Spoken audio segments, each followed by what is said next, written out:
at any time and speak up. It's just a small group in here today, and we'll be recording for anybody that missed today. So welcome to the 2017 AANAC Annual Conference Speaker Orientation Webinar. This is taught by me. This is Megan Rattel and Judy Coulis and Annette Hall. So that is a picture of me, formerly known as Megan Shinners. This is now my 5th AANAC Annual Conference, which I have trouble believing. I'm the Senior Conference and Events Manager, and I'll be responsible for all of the logistics on site at conference. And I am Annette Hall, Education Director, and I will be assisting you with ANCC accreditation requirements, educational planning, and anything else you have questions with. And hello everyone, I'm Judy Coulis. I'm the Vice President of Curriculum Development for AANAC, and this will be my 5th conference as a staff member, and I'm looking forward to talking with you today and seeing you all at conference. And thank you so much for your willingness to be a presenter at the conference.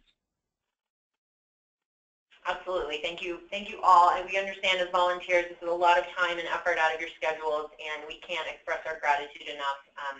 Your expertise is invaluable to our members, and they just are, you're going to see how appreciative they are when you show up on site. So today's agenda, we're going to talk about accreditation, important things that we all need to participate in to ensure we keep our CE credentialing.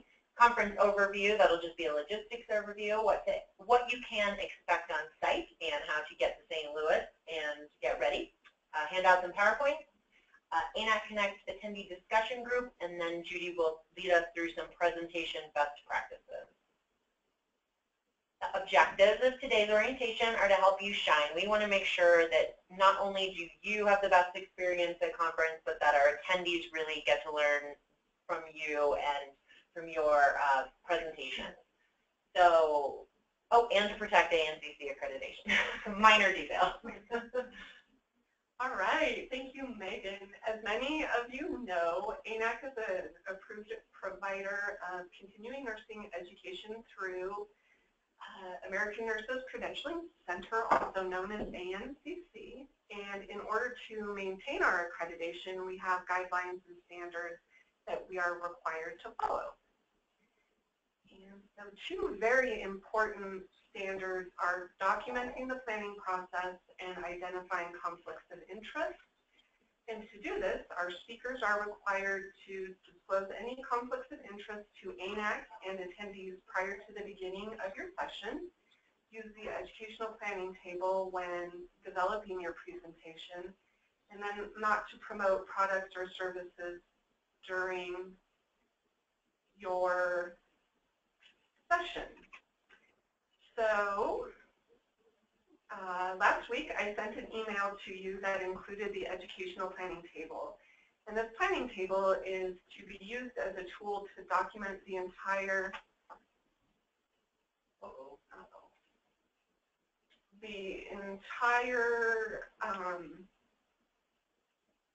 planning process of your session by identifying the learning gaps, learning outcomes, your content outline, teaching methods, and then the evidence-based references used when developing your presentation. And so all of these things together establish that there is a true and valid need for education on your session topic, which we are required to prove to ANCC for all activities that are awarded CE. And then finally, we need your help with protecting accreditation by making sure that you disclose any perceived or real conflicts to AANAC via the conflict of interest form that you have already submitted to us. Ensuring your presentation has the faculty disclosure slide, verbally disclosing the presence or absence of any conflicts of interest prior to the start of your presentation, and then lastly, not promoting any products or services just before, during, or just after your session.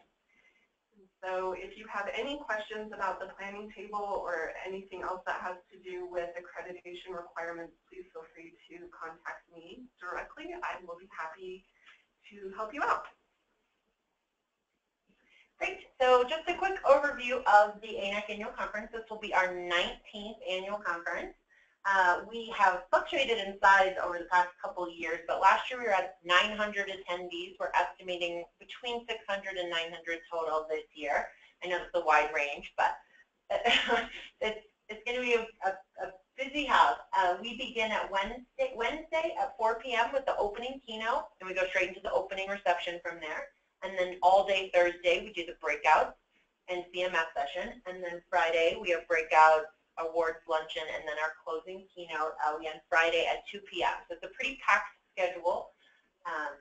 Lots of education in 2.5 days.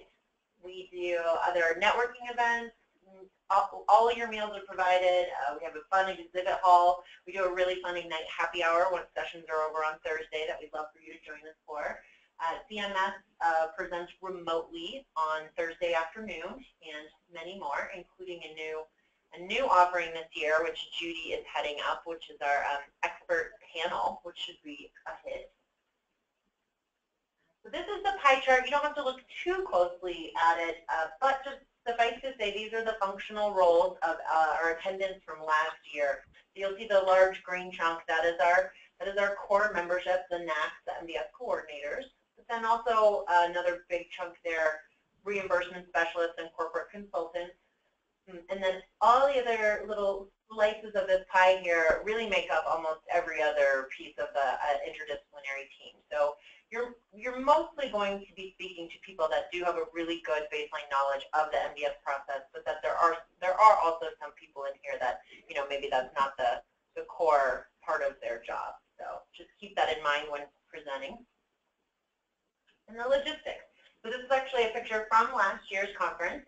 It's a pretty standard set. We don't get too fancy, but we do try to, in the rooms, provide a writing surface. If space allows, we do try to provide a writing surface for all attendees. They do appreciate the place to take notes. Mostly in a classroom set you'll see in the room. Audio visual, we will make sure that you have, this is a change this year for those of us who have spoken before. For those of you who have spoken before, we will be providing the laptop computer in the room for you this year. Last year we had some connectivity issues that slowed down some sessions, so in an effort to improve our processes, we are going to provide those laptops in the room. That being said, this is really important that you get your final version of the PowerPoint to me at least a day in advance so we can get those preloaded and make that a really smooth transition for you in the room. You'll have all the appropriate mics you need. If you like to walk around when presenting, you will have a wireless lock, or if you're a podium presenter, we have a podium mic in there for you. And we'll always have a handheld wireless mic for Q&A. So if you have any other additional needs, internet connection, if you're using more than one computer for whatever reason, if you have a video you want to play, please just let me know or Annette know, and we'll make sure you get those in your room for you. Can I ask Of course. I'm sorry. Can I ask a question? So a lot of times, not a lot of times, sometimes when I present, I will use the Poll Everywhere software. I don't know if you're familiar with that. Okay. So will the laptops have the Poll Everywhere plugin in them? They will not by default. They're usually wiped pretty clean, just so they're very basic and simple to use. But we can request that for your room, Mark. Okay. This is Mark, right? Perfect. Yeah. Sorry. Should have said that. Oh, thank you. Great. Oh, thank you. Great question. On-site emergencies, you will have a volunteer moderator in your room that will either be an AANAC staff person or an AANAC trusted member. If you have anything, they'll be given instructions on how to handle any emergencies. And if it's really an emergency, obviously use your best judgment. There will always be someone working the AANAC registration desk, so sometimes the quickest way is just to run to the registration desk and let people know what's going on. But yeah, your room moderator will be in the room to assist you with Q&A, to do a room count, attendee count in the room, and also to introduce you from the podium using your provided speaker bio. So if you have any edits to that, let us know. Hotel travel and registration. Your registration is a lot fancier this year, in case you noticed. We have a new process where our registration software should have automatically identified you based on your login name and given you the complimentary registration for conference. I saw a few of you have used that, so thank you. I hope it was a good process for you. For those of you who haven't, it's really important to get in there and do it. If you do not, you will not have a name badge on site. So make sure you follow Annette's instructions that she sent you and get that done hopefully this week. Hotel, our discounted block is filling up quickly, so please be sure to book at the Hyatt Regency in the AANAC block. It's really important for us to be able to keep registration at a low price for our attendees. It's really important that we're able to fill up our room blocks, so we appreciate you booking in the block. Travel to St. Louis is we've been finding really cheap flights, so I hope you guys have too. But if you have any questions about that, just reach out to me. And in case of emergency, you can always reach me at my email address. I do check my email all the time. And on site, you can either, that's my personal cell, so you can text or call me if you have any emergencies or change of plans. And then at the end of the conference, we are going to ask you to fill out 2 evaluations, one as a speaker. Put on your speaker hat and let us know how you felt about the satisfaction of your speaker experience. And then also you'll receive the attendee satisfaction survey. So please just fill out those. Social invitations. We're doing a brand new event this year. It's called the Speaker Meet and Greet. And this was suggested by one of our staff members who used to be a frequent speaker on your side, Amy Franklin. And she said it might be nice for speakers to meet before conference begins and get to know each other, get to learn from the other speakers who have spoken in front of this crowd before, and also to see what one of the breakout rooms looks like. You can practice getting up on stage, you can practice speaking from the podium.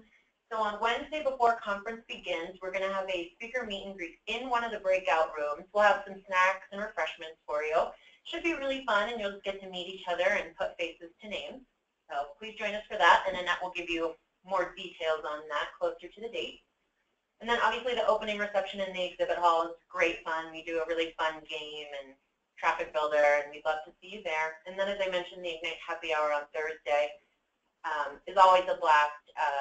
If you're not familiar with the Ignite presentations, I recommend you Googling them. They're 5 minutes long, and the slides auto-advance every 15 seconds. So they're really impromptu and fun and lighthearted, and we always have a really fun time at that event. So handouts. The handout deadline is Friday, April 7th. That is a drop dead date.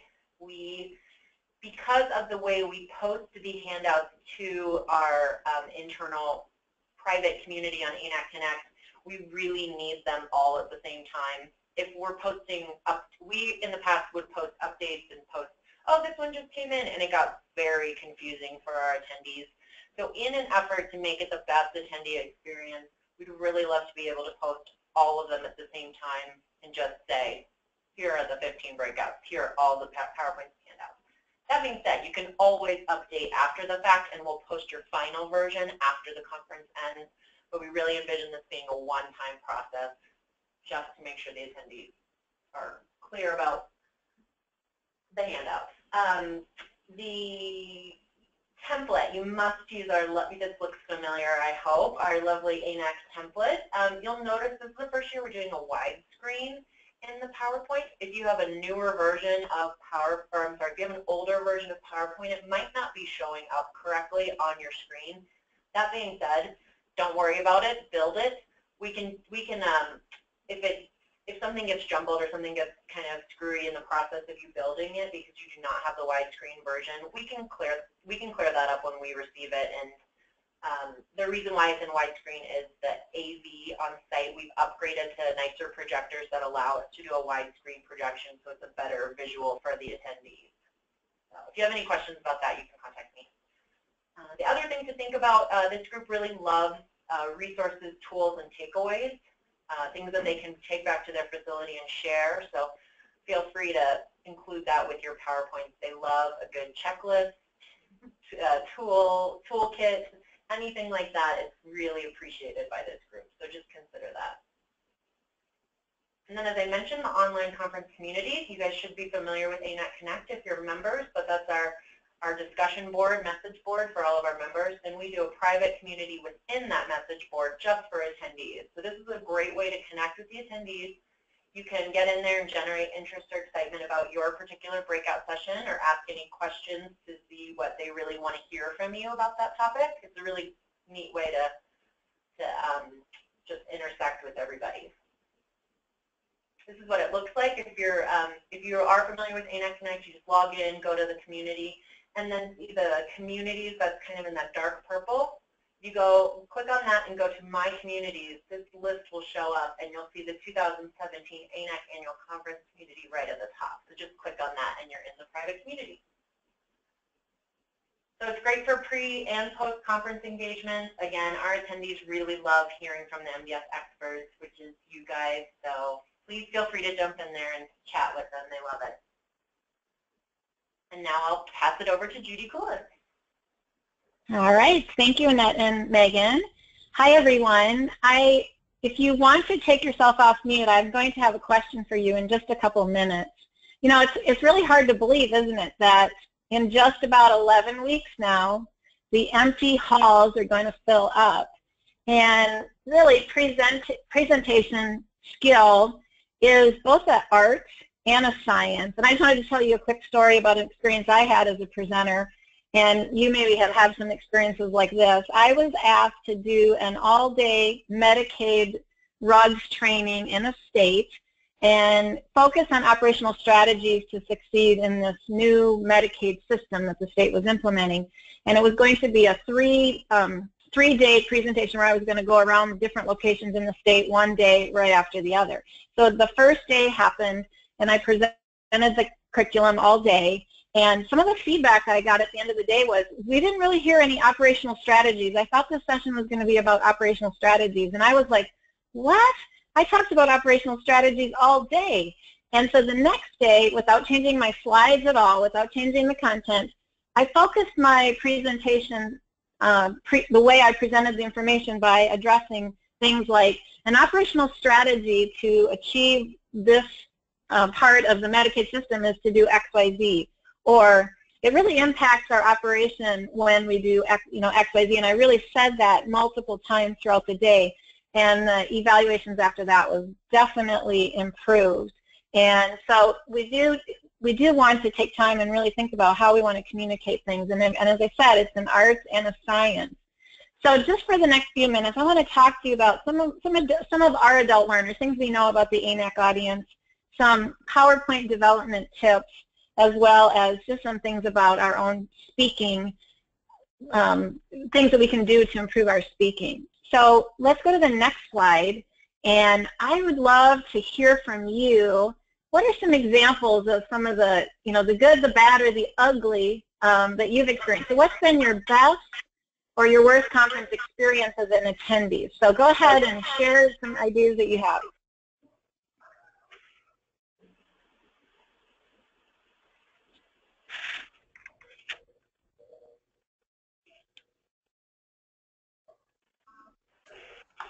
So I'll jump in. This is Mark, and that we've all sat through those presentations on. Well, a lot of the subjects that we deal with are pretty dry and somewhat complicated, and but we've all sat through those presentations that is dry and complicated, where the presenter just read the slides to you, slide after slide. There was no commentary. There were no examples. There were no operational strategies in your example. And so one of the things I try to do whenever I present is use the slides as reference, and sometimes you do read some of those, but not read slide for slide for slide, because it's painful. Yeah. Well said, Mark. Anybody else want to share? Maybe one or two more?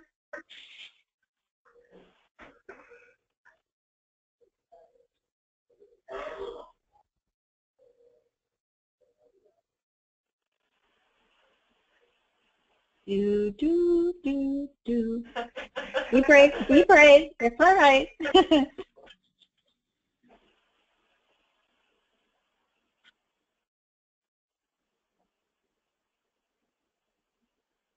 All right. Well, we'll move on. I'm sure you have some things that came to mind. You're being shy today, aren't you?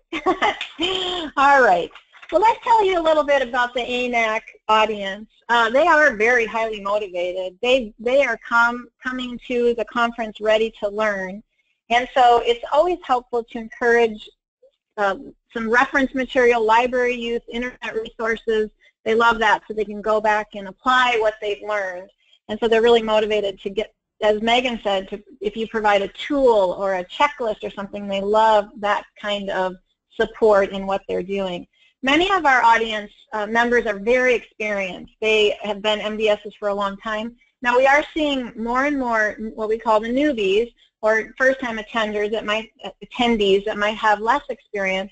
And actually, I'm hearing a lot of information from different sources that we're having a lot of high turnover in this field, and so we might actually have some new people that maybe are more inexperienced. But we'll take a look at that as we look at the evals and so forth. But generally, they come very experienced, and so they love to supplement their existing knowledge and bring new learning techniques back to their facility, especially if they're a clinical reimbursement specialist working with the teams of clinical reimbursement MDS nurses and so forth. So they love to learn how to do a better job with what they do, as you can imagine. The goal-oriented, seeking relevant information, looking for solutions, all kind of tie together. But they're wanting the information that they hear to really apply to their current field, their current experience, and so case studies that bring things home is always helpful. And they'll ask questions, and you can ask questions of them as well to target your information to that learner. And they would like things clearly explained to them. I mean, I have an example I like to share about how amazing it is when a presenter at an AANAC conference presents material in a way that is really absorbable. And I shared this before if you've heard this webinar, but Rena gave a talk on Section Q, and she had 90 minutes to do a breakout session just on Section Q. This was a few years back. And I thought, how can we talk about Section Q for 90 minutes? And of course, she went through Section Q in a very detailed, methodical, organized way, and wove in some application and some challenges. And really, I was on my feet, listening carefully and for 90 minutes, and it didn't go too slow.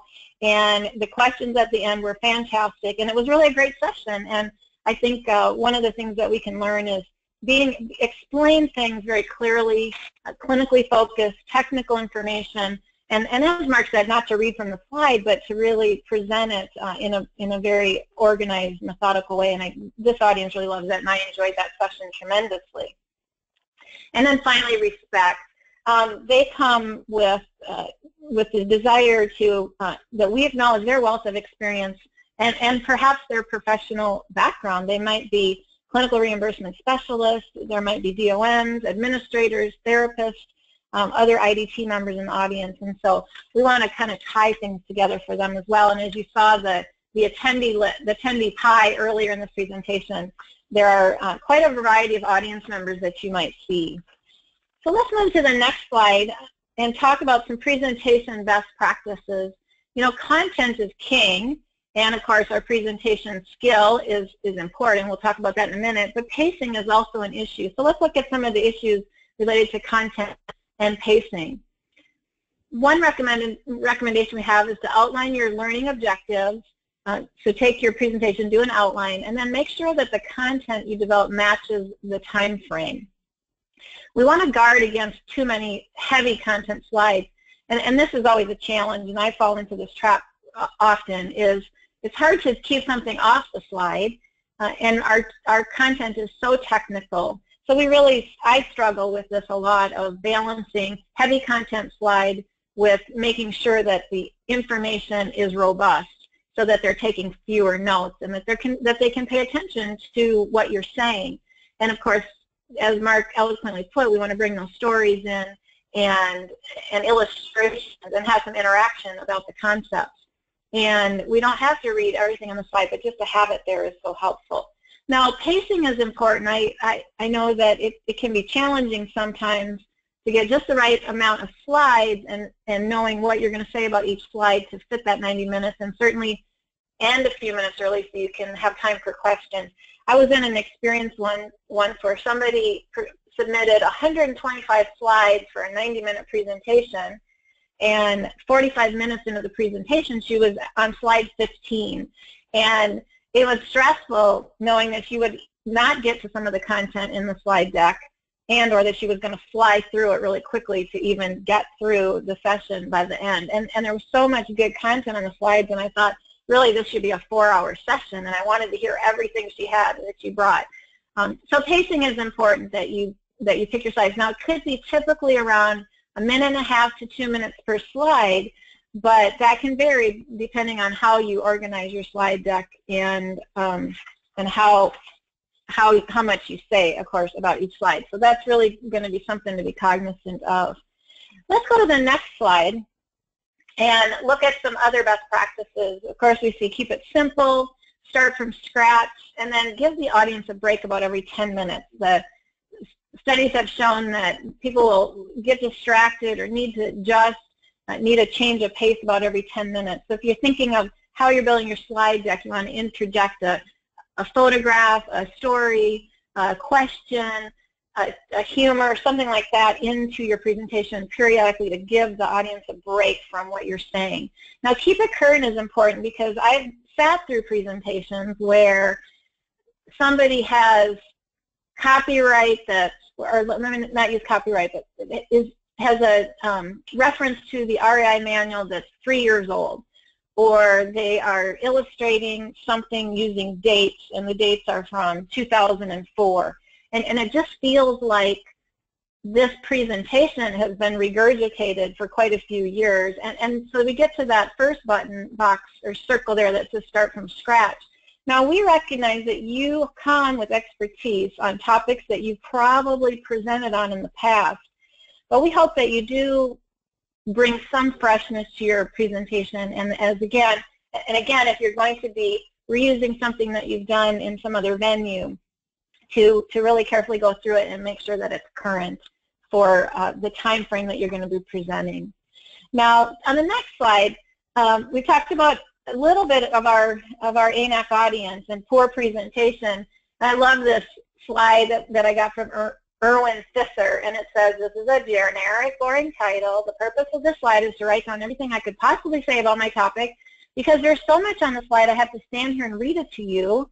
Of course, if I'm talented enough to not stand here and read it to you, well, because there's so much content, I have to pause to see what to say next about it. Oh, wow, this is really lame. Could it get worse? No. I'd like to put a joke here, but I don't know what joke to tell. I'm really not good at telling jokes. Well, maybe I could find one on the internet. Well, if I bore them long enough, I won't get any questions. Because I think if I get a question, I'll pee my pants. Who am I? I can't remember my name. Oh, only 40 slides to go. Anyway, this is a fun slide.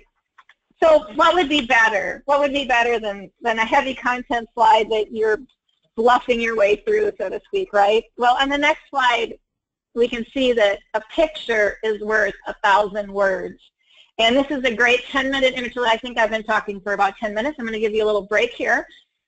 We can use a slide like this to describe a story about somebody, for example, who was under a Medicare compliance OIG audit, and because they were laundering money, they're now behind bars, and tell that story and illustrate that, back to your content. So it's kind of fun to give the audience a break and to, like I said, to use a picture. So let's go to the next slide.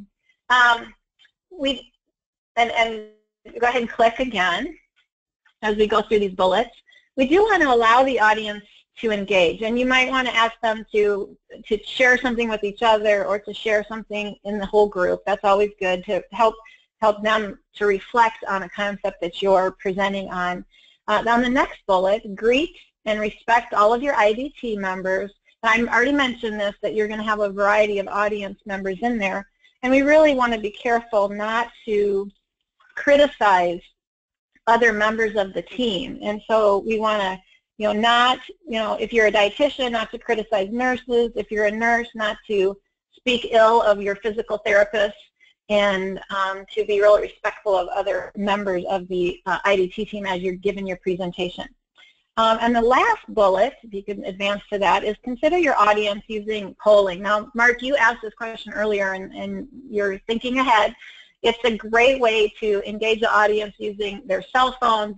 You can put a poll up, and that's a great 10-minute break activity. So if you're going to do something like that, and Megan's like, okay, we'll have to figure out how to do that with the laptops, and if that's going to happen, how feasible is that? So let her know if that's something you're interested in. If you notice on this slide, I had the first two bullets gray out, and it really focused your attention on the bullet I was speaking on. And there's some neat ways to do that. And so if you go to the next slide, if you go into animation mode and open the animation pane, and then click on the item that you're going to want to have gray out, where that button is circled.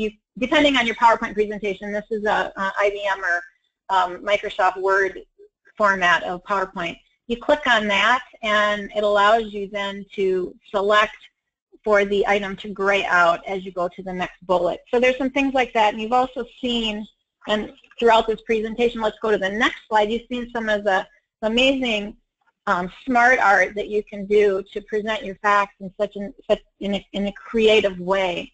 So another principle to think about is your body language as you're presenting. When words and body language are in conflict, body language always wins. And I just love the quote here: if you're nervous, it shows. If you don't believe what you're saying, it will show.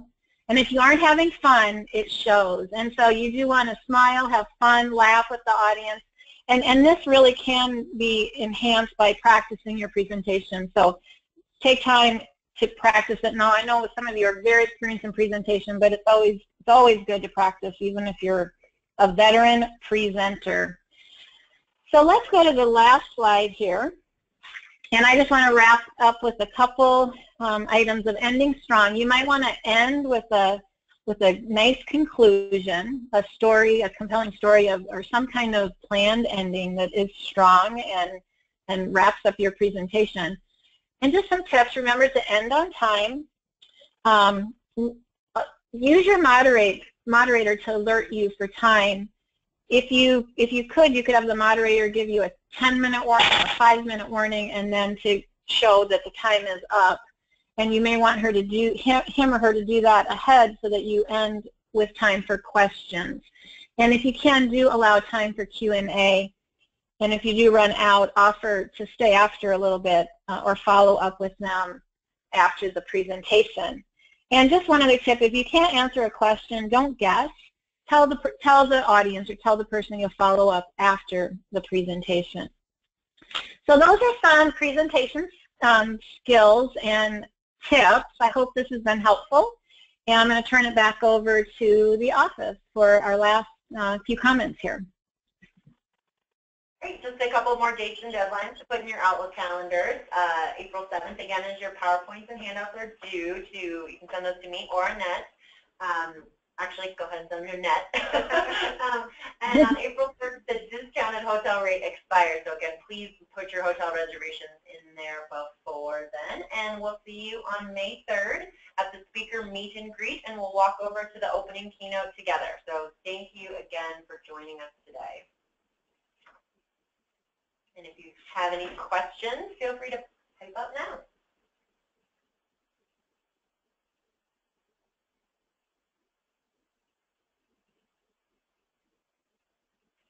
All right.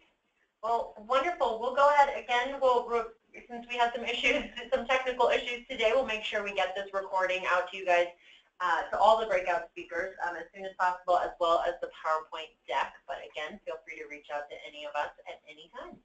And we will, next slide, see you in St. Louis. All right. Thank you. Yes, bye everyone. Bye. Thank you.